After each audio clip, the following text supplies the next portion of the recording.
چشتی صاحب یہ بتائیں کہ اس وقت جو تازہ ترین صورتحال ہے، امریکہ جس طرح اٹیک کر چکا ہے ایران پہ، اور یہ جو اس وقت سچویشن چل رہی ہے، جس وقت اوورآل سینیریو ہے، یہ سیکیورٹی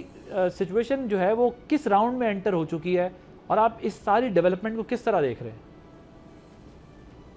بہت شکریہ باسی صاحب، آپ نے انوائٹ کیا۔ جس طرف آپ انٹروڈکشن میں بالکل صحیح اشارہ کر رہے تھے کہ یہ extended form of military warfare ہے، لیکن ظاہر ہے نہ تو کھل کر جنگ ہو رہی ہے، نہ سیز فائر کا اس طرح احترام ہو رہا ہے جس طرح ہونا چاہیے۔ اور اس کی بنیادی وجہ یہی ہے کہ دونوں سائڈز یہ سمجھتی ہیں کہ ان کو بہت بڑی لیوریج ہے اپنے اپنے پوائنٹ آف ویو سے۔ امریکن پریزیڈنٹ سمجھتے ہیں کہ وہ ایک سپر پاور ہیں، ابھی بھی سب سے بڑی طاقت ہیں، اس میں بھی کوئی شک نہیں ہے۔ لیکن دوسری طرف ایران بھی سمجھتا ہے کہ اس نے جتنی ریزسٹنس دکھائی ہے اس کو بھی ایک نیو فاؤنڈ لیوریج بھی پتا ہے، اور اس کو وہ بارگین میں کنورٹ کرنا چاہتا ہے۔ باسی صاحب، یہ ہم سب جانتے ہیں کہ جنگ ہوتی ہی اسی لیے ہے، جس کو کہا جاتا ہے نا کہ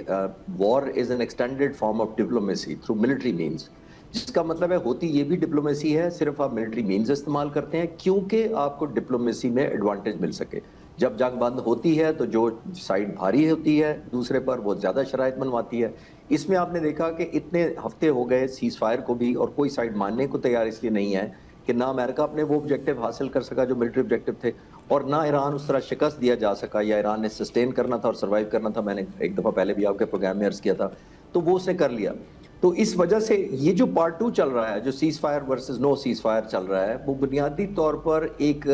آپ ایک کنوکشن دکھاتے ہیں، کیونکہ مذاکرات کے دوران یہ بھی اس کا حصہ ہوتا ہے کہ جب آپ کو ایسا لگے کہ آپ کا جو مخالف ہے یا دشمن ہے وہ سمجھ رہا ہے کہ آپ کمپرومائز کر رہے ہیں یا پوزیشن لینینٹ لے رہے ہیں یا اپنی کمزوری کو ہی دکھا رہے ہیں، تو اس طرح کے ایکشن سے آپ ثابت کرتے ہیں کہ نہیں صرف میں کمزوری نہیں دکھا رہا، لینینسی نہیں دکھا رہا، بلکہ میری طاقت، ملٹری مائٹ اور کیپیبلٹی تو وہیں کی وہیں ہے۔ تو آئی تھنک اسی کی کنٹینیوٹی ہے۔ اور میں نے جب سیز فائر ہوئی تھی اس کے بعد میں نے کہا تھا کہ امریکہ کے پاس خاص طور پر، کیونکہ انیشیٹو اس نے لینا ہے، میرا نہیں خیال کہ اس کو ملٹری آپشن کیونکہ اس کو دے نہیں سکی، ایک اور راؤنڈ بھی خدا نخواستہ اگر 40 دن کا بھی ہو گیا تو تب بھی یہیں پہ کھڑے ہوں گے، اسی سکورز کے اوپر ہم بات کر رہے ہوں گے۔ میرا نہیں خیال بات صرف نیگوسیشن میں ایک ایڈوانٹیج یا ایک لیوریج لینے کی یہ ساری ٹیکنیک نظر آ رہی ہے مجھے۔ اوکے، سو یہ ایک ایڈوانٹیج لینے کے لیے ساری ایفرٹ ہو رہی ہے، اور آپ سمجھتے ہیں کہ یہ دونوں ایک دوسرے پہ لیوریج نہیں لے جا سکے پچھلے راؤنڈز میں، تو اس وجہ سے یہ ریزسٹنس کا سلسلہ بھی جاری ہے اور اٹیک بھی جاری ہے۔ یہ بتائیے گا، لاسٹ ویک امریکن پریزیڈنٹ اسرائیل کو خود ایران پر اٹیک سے روک رہے تھے، آج یہ امریکہ کو خود حملے جو کرنے پڑ رہے ہیں، ایک تو ظاہر ہے آپ نے اس کا ایک پس منظر ہمیں بتایا ہے، لیکن ظاہر آپ نے بڑی تفصیل سے بتایا کیونکہ آپ یہ سمجھ رہے ہیں کہ یہ لیوریج لینے کی کوشش کی جا رہی ہے، تو یہ ہیلی کاپٹر انسیڈنٹس کو بیس بنایا گیا آپ کے خیال؟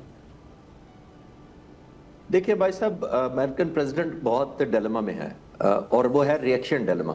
کہ وہ کیا ریئیکٹ کریں ایک پرٹیکولر سچویشن کے اوپر۔ آیا وہ سافٹ دکھائیں تاکہ ڈیل ہو جائے، آیا وہ ہارڈ لائن لیں تاکہ اپنی کمزوری نہ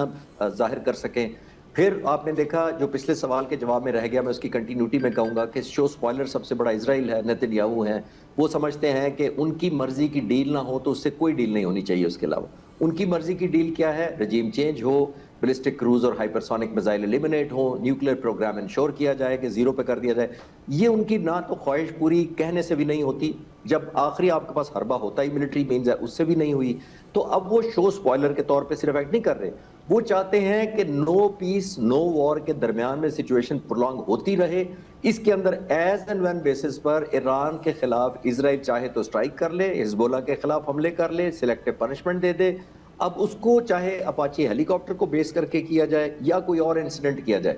اب یہ بھی نہیں کنفرم ابھی تک، کیونکہ ایران اس کو کلیم نہیں کر رہا، جبکہ اس نے آلموسٹ بہت سارے جہاز پہلے درجنوں کلیم بھی کیے ہیں، اس دفعہ وہ اپاچی کو کلیم نہیں کر رہا۔ اس کی کیا وجہ ہے؟ پاسبلی یہ بھی ہو سکتا ہے کہ ایران ڈینائی موڈ میں ہے کہ وہ ایسکلیشن نہیں چاہتا۔ دوسرا یہ بھی ہے کہ سپوائلر کے طور پہ کسی اور نے، کیونکہ عراق اور دوسرے ایریاز میں بھی ان کے ہیں جو پراکسیز ہیں اسرائیل کے، تو انہوں نے کوئی ایسی شرارت کی ہو تاکہ یہ ٹریگر کیا جائے۔ اسرائیل کی فیور میں یہ ضرور ہے کہ یہ ونڈو آف وار کھلی رہنی چاہیے، یہ بند ہو گئی فارملی تو پھر دوبارہ انیشیٹ نہ تو کوئی نیتن یاہو کو کوئی ایسا صدر ملے گا۔ 47 سالوں میں آپ نے دیکھا رجیم جب سے یہ آئی ہے، پریزنٹ گورنمنٹ ہے، اور جب 40 سال سے آلموسٹ نیتن یاہو پاور میں ہیں، ان کو ایک بھی صدر ایسا نہیں ملا جو ان کی بات پہ کنونس ہو جاتا۔ تو پریزیڈنٹ ٹرمپ ایسے صدر ہیں جو تقریباً 8 مہینوں میں 2 دفعہ کنونس ہو گئے حملہ کرنے کی افادیت کے اوپر، تو انہوں نے حملہ کر دیا۔ تو آئی تھنک نیتن یاہو کو بھی پتا ہے کہ یہ ون اینڈ اونلی چانس ہے، اس کے بعد نہ تو ٹرمپ نے دوبارہ ماننا ہے نہ آنے والے کسی صدر نے ماننا ہے۔ تو یہ اس کی کیپٹلائزیشن چل رہی ہے کہ اس کو